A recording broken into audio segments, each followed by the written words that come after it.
Meshtabi Season 4. Konkai no Meshtabi wa Gachi de Mata Tabathai Meshtabi saw Shuhan number 3 des. 今回は総集編の第3弾。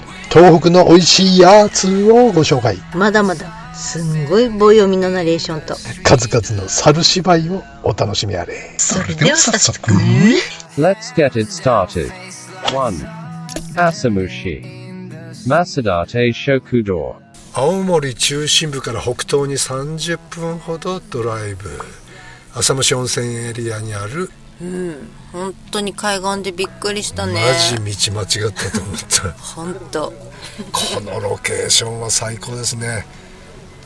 ぜひ天気のいい日を外で味わいたい新鮮な海の幸。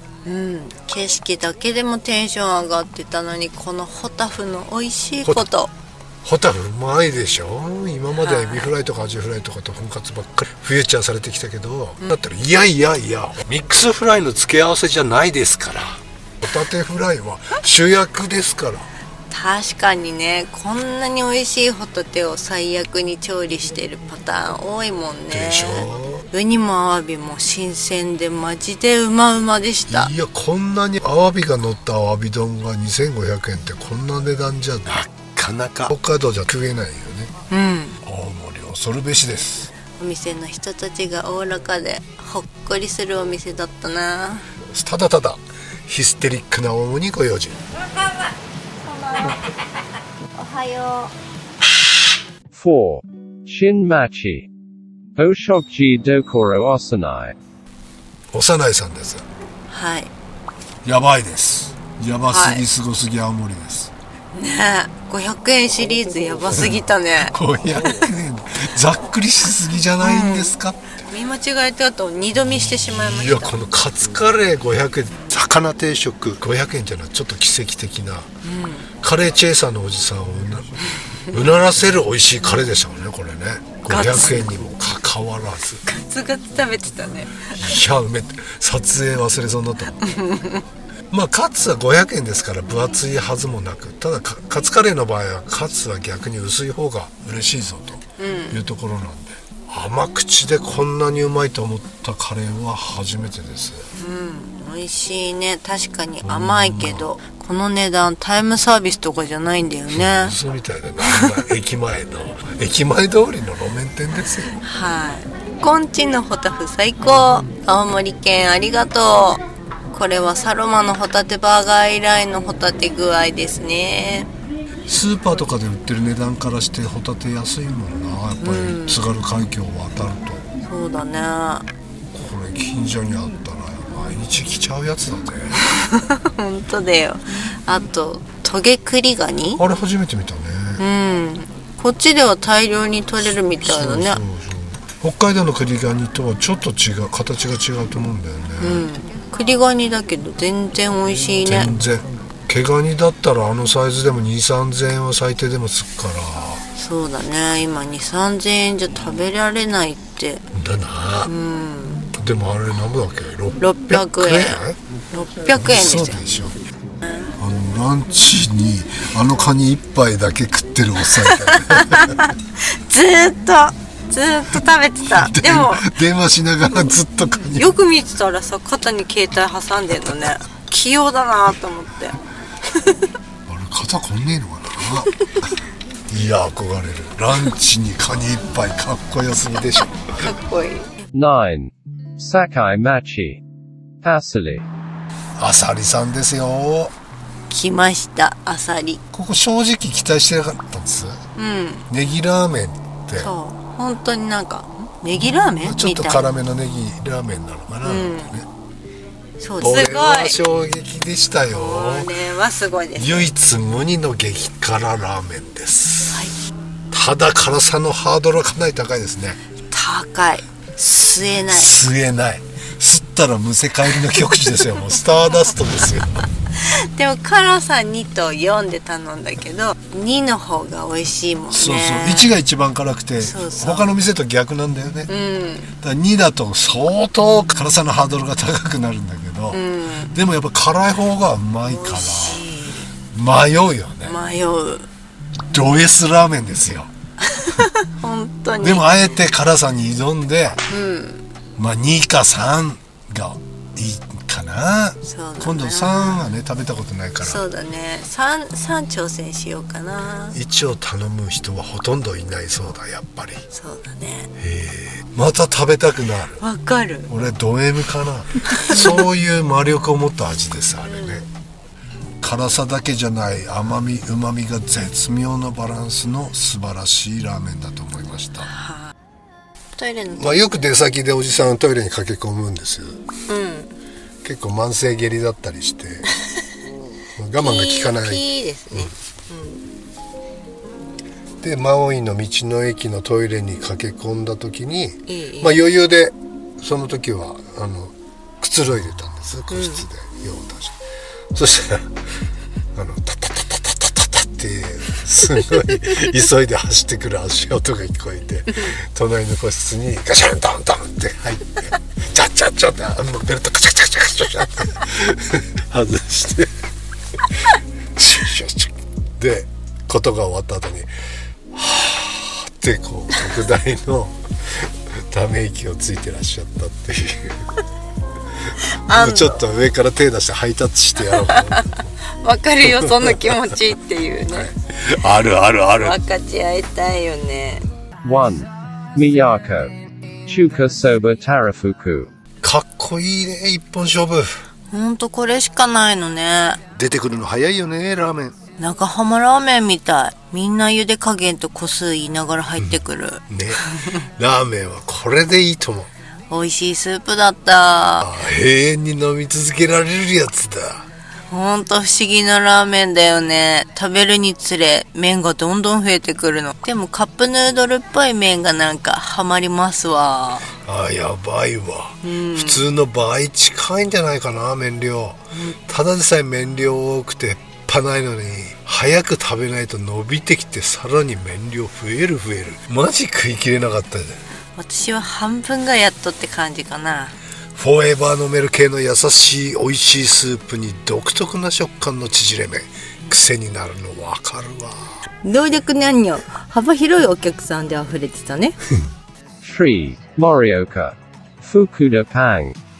やっと来れた福田パン。そしてメニューの多さにびっくり。ほんと何種類あんだろうね、これ。まずは人気のあんバター。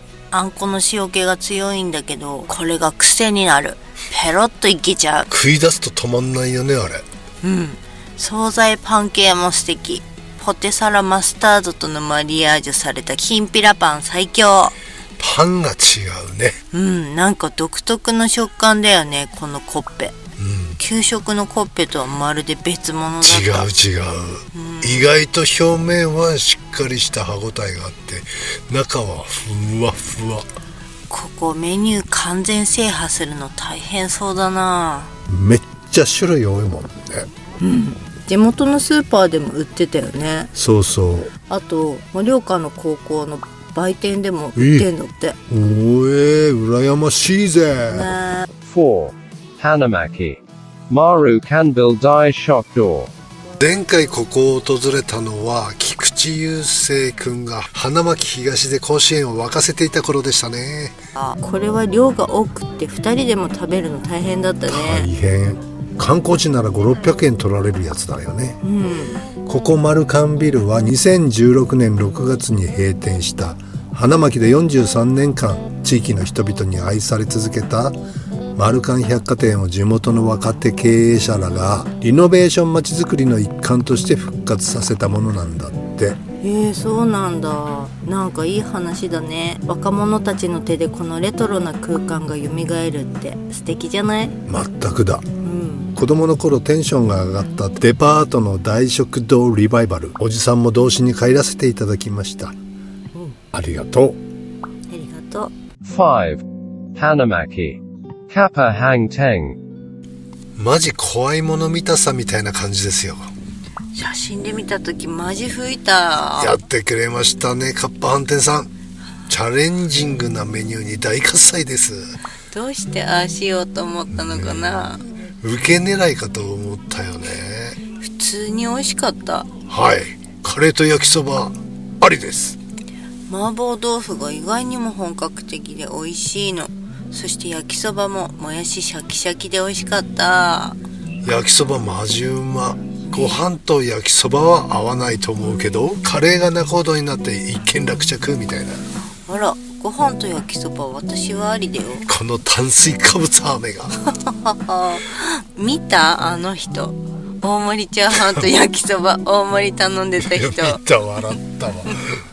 蓬莱のチャンダイほどではないけれども爆裂してたね、あのチャーハンも。メニューも量も漫画みたいなお店だったね。でも味もしっかり美味しくてよかったね。また食べたい、あの焼きそば。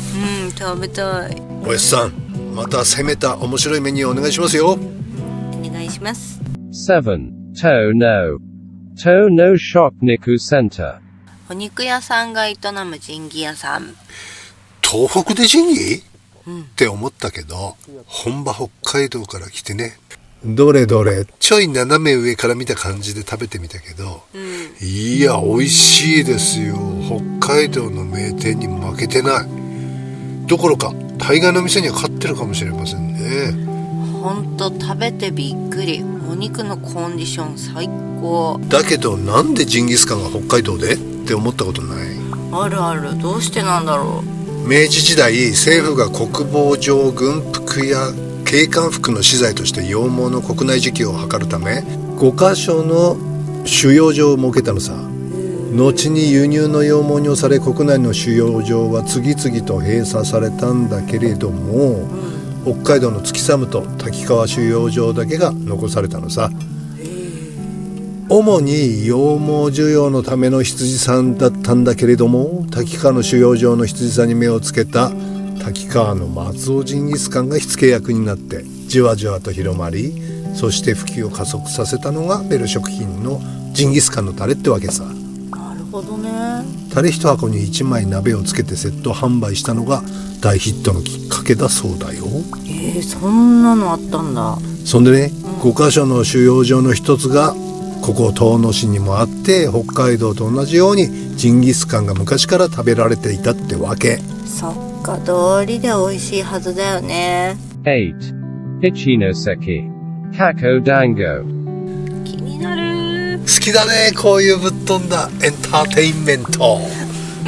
楽しい。渓流を挟んだ対岸に茶屋があって、張られたロープにぶら下がってるカゴにお金を入れると引っ張り上げて、そこに団子を入れて返してくれるっていうシステムなんだよね。そうそう、木槌で板を叩くとおじさんがカゴを引き上げてくれるんだよね。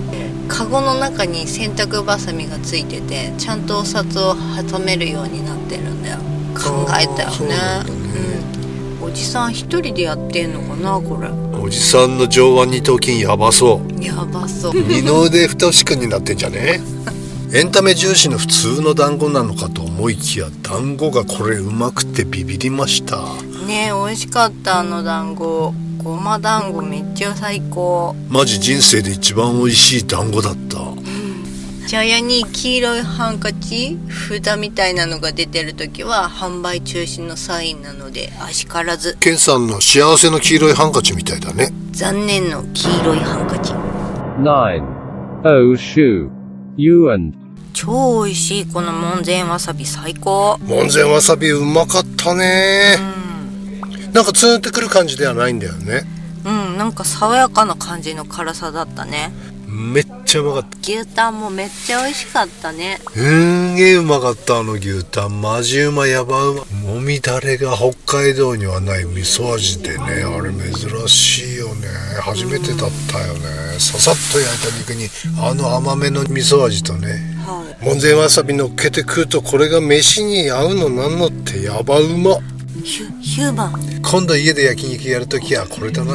ああ、そうね。味噌おでんっぽい味だもんね。やってみるね、今度。頼むで。へい。この値段でこのパフォーマンスはすごいですね。美味しすぎる。10. Morioka. Yamaya. ここ楽しみだったんだ。そば打ちを眺めつつ打ちたてが食べられるっていうのはいいね。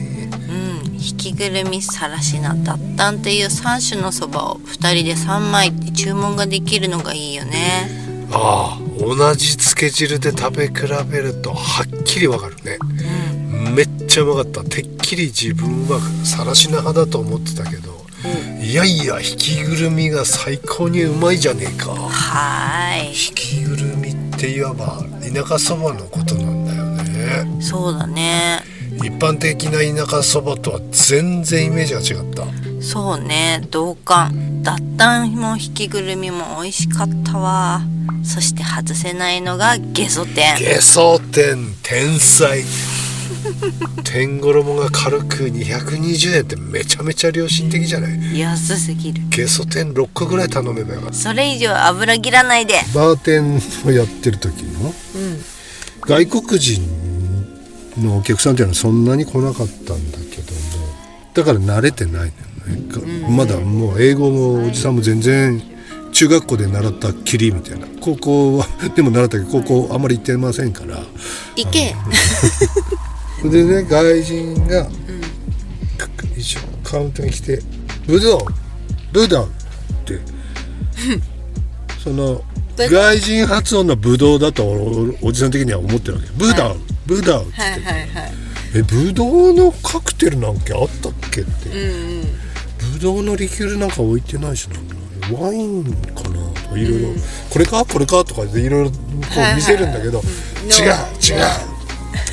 ブドウわからないっつって、そしたらボッカグレープフルーツボッカってウォッカのことだ。ボッカグレープフルーツなんだブルドッグじゃねえかよって、ブルドッグかブルドッグがブドウに聞こえるんだよね。でもそれわかる。知らないよね。それ店長って呼ばれてると思って返事したら、違うと、ケチャップだ。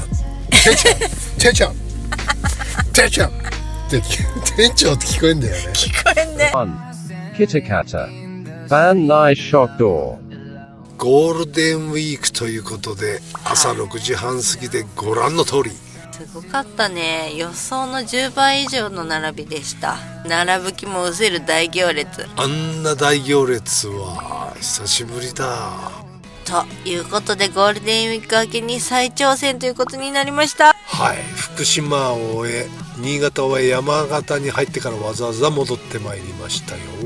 ただいまのゴールデンウィーク明けの月曜日ということで、さすがに10人くらいですかね。日本三大ラーメン喜多方ラーメンの老舗万内食堂さん。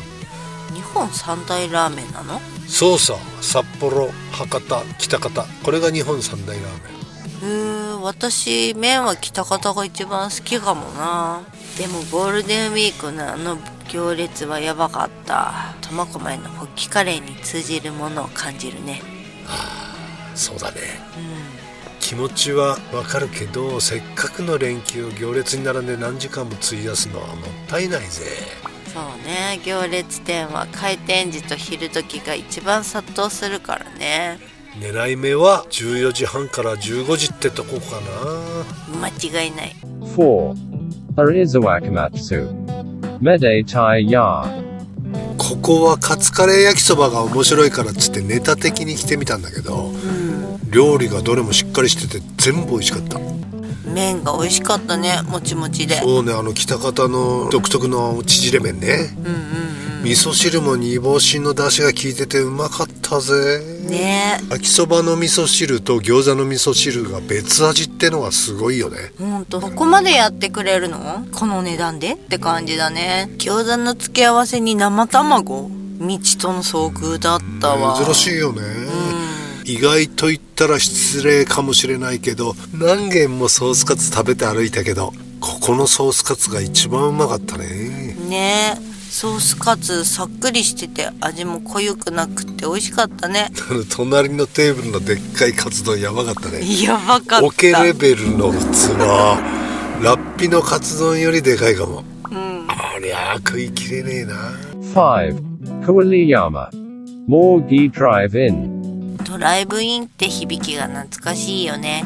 ほぼ廃墟のような見た目ですが昼時になるとすごいっすね、大行列。なんか孤独のグルメに出たらしいですね。その効果もあるのでしょうか。そうそう、見た和風オイル焼き、孤独のグルメで見たやつだ。イエイ。和風オイル焼きっていう名前が全然美味しいイメージは湧かなかったんだけど、なかったね。ねえ、量は爆裂すぎるけどさっぱりポン酢でさっぱりポンと食べれるからいいね。フードファイター系には嬉しい爆盛り店だね。我々にはほぼ食べ放題です。はい、はい、食べても食べてもなくなりません。なくならない。豚汁だけで満腹なるよ。こんなに量あるとなんか嬉しい、楽しい、でも苦しい。苦しい。7. Kitakata. Kiichi. 進化系北方ラーメンとでも申しましょうか。ほい。大繁盛店さんです。9時開店のお店に8時に行って、なんと受付は26番目。ここもすごい行列っていうか、受付ノートが置いてあるから助かるよね。そうなのさ、これはありがたい。ずっと並んでるのは苦痛だからね。北方や会津はこのスタイルのお店が多かったね。そうそうそう、楽だったよこれ。案内されたのはなんと10時過ぎでした。ひょいー。塩ラーメン最高でしたよ。このスープは進化系っていうか、塩なのにしっかりコクと旨味があって、飲み出したら止まらないやつさ。やばいやばい。フォーエバー飲み続けられる系スープってやつだね。よかったね、美味しいラーメンに出会えて。お蔵入りが続いてたから。そうなのさ。我々の活動はまた食べたいと思わないお店は全てお蔵入り映像になってしまうんでね。まあ半分ぐらいかね、お蔵入りしちゃうのはね。そうだね。でも食べてみないとわからないからね。行列に何時間も並んでお蔵入りってさすがに悲しいけどしょうがないよね。それが我々のスタイルだからね。はい。 8. Kitakata. Hakuya Peanuts Kojo. 会津落花生は地域の特性上1年に1度しか作れないため、大粒でオイル分を多く含み飽きのこないさっぱりとした中にもコクと甘みがあるそうですよ。そうなんだ。これは珍しいよね。中華そばからのピーナッツソフトクリーム、これで北方ルーティンは決まりだ。会津に来たら食べに来らんしょ。エクレアはフランス語ではエクレール。エクレールとは線香っていう意味なんだぜ。なぜこのチョコレート菓子が線香なの？それが諸説あるんだけど、はっきりとは不明なのさ。10. Fukushima. Gyoza Teru-e. 気温4度の中待つこと1時間。まさかの雨。寒かった。もう少しで気失うかと思った。マジ島村でハイソックス買っといてよかったわ。よかった。それにしても意外と大きめの餃子だったからビビってしもうた。半揚げ餃子の元祖かもね、ここが。おー、半揚げ餃子美味しいよね。うまい。あなたは家でいつも半揚げよね。そうさ、餃子もシューマイも半揚げが大好物。22個無理かと思いきや一瞬でなくなっちゃったね。一人でも食べれるかもな。ビールがあれば22個は楽勝。イエーイ。超ブラックペッパータレで食べるを推奨します。ホワイトはよくやるけどブラックペッパーもいいね。でしょう。大量のブラックペッパーをタレに浮かべて浸して食べる。これ最高。11. Bowuchi Juku. Misawaya. はい、ここいいね。タイムスリップしたみたいで。大内塾って素敵な場所だよね。久しぶりの土の感触がたまらんかったね。ほんと気持ちいいね。それにしてもこのネギそばどうやって食べればいいの？ナンバーワン。鼻詰まっちゃうナンバーワン。あえたでしょ。でもそばも天ぷらも美味しかったね。値段も良心的だったし。修験そばとも呼ばれてて、会津地方では昔婚礼の際にネギそばを食べていたことに由来しているんですって。この地方には昔から小さなお椀にネギを刺して子孫繁栄を願う風習があるんだそうよ。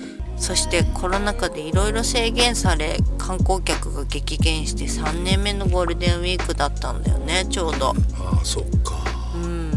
お土産屋さんのお母さんが来てくれてありがとう、来てくれてありがとうって言い続けてたのがすごい印象的で涙が出てきました。ねえ、泣けてきた。このまま元の地球に戻るといいね。お母さん元気でね。 Jakaino Meshitabi wa. Gachi de Mata Tabathai. Hidaka Ulakawa Kaiwai the best des. Otanoshamini. See you soon. ちょっと話が前後するんで解説しておくと、はい。20代の頃はね、全然英語が喋れませんでしたと。バーテンやってた頃ね、20代の。そして30歳の時にやったお店が、やたら外国人が来るお店で、半分以上外国人のお客さんが毎日来るもんだから、必要に迫られて、英語をどんどん習得していったと。30歳ぐらい。で、結構友達も外国人の友達がうるせえな、お前黙ってるよ、ちょっと。今大事なとこなんだよ。Google でした。それで外国人の友達ができて、世界中のことを知るようになり、友達たちから聞いてね、そして世界に興味を持っていったという流れがございましての、友達と飲んでたある日の出来事がこれです。結構外国人がインターナショナルな感じのバーで明け方まで飲んでた時に、アメリカ人のね、ジョン・トラボルタニのアメリカ人、ちょっと名前忘れちゃったんだけど、結構年が近くて、そいつもギターが好きで、ジミー・ヘンがどうとかスティービー・レイ・ボーンがどうとかでいつもそういう話をしながら、ちょっとマスターこれかけてくれとかって言いながら酒を飲むのが楽しみだったんだけど、そいつとずっとこうやって喋りながら飲んでて、後ろにロシア人のでっけえやつが立ってたのは覚えてんだけど怖いね。まああんまり英語が通じないやつが多いから、ロシア人はそうだね。あんまり気にしないでこう飲んでたら、視界が急に開けたんだよね。俺と思って振り返ったら、大の字になってそのロシア人が床で倒れてて、なんでそんなに飲んだのか知らないけど、いやおい勘弁しろよと。で、マスターがちょっと外に出すから手伝ってくれっていうので、そのアメリカ人とマスターとでかい図体を抱えて出そうとしたら、コートの内ポケットからね、カラカラってね、なんか落ちたの。でふって見たらピストルなわけよ。嘘でしょ。なんだこいつモデルガンの趣味かと、なんでモデルガンなんか持って飲み歩って思ったら、そのアメリカ人のやつが拾い上げて、おこれはリアルガンだったの。やば。っつって、俺にちょっと撃ってみていいかっていう、そのアメリカ人。ダメ壁の段ボールのとこに撃つから大丈夫だって、ダメっつって、もう大騒ぎになるよそんなのっつって、もう慌ててそいつの内ポケットにガンしまって、外に出して、マスター鍵かけろ鍵っつって、その後どうなったか知りませんっていうような外国人とのエピソードも、この親父の小言では結構出てきますね。マレーシアのゲイの話面白かったね。はい、そのうち出てくんじゃないかな。総集編で。そう。